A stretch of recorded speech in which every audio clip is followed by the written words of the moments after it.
गुरुचरणांना स्पर्श करावा आणि तिथे परमेश्वर शोधावा.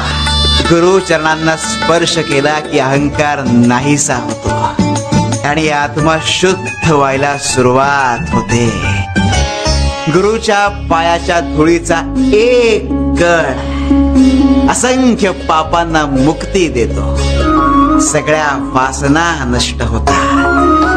गुरु जिथे राहतो ती काशी आणि त्याच्या पायाचं तीर्थ म्हणजे गंगा. अरे गुरु चरणाच्या अंगठ्याला फार महत्व आहे. त्यातून दिव्य ईश्वरी शक्ती वाहत असते. म्हणून पूजा झाली की दर्शन घेताना गुरु चरणाच्या अंगठ्यांना स्पर्श करावा. अरे पाद्य पूजा जरी दिसताना गुरु सेवा दिसली तरी वास्तवात ती भक्ताच्या भल्या करताच असते. म्हणून पूजा करताना गुरु चरणी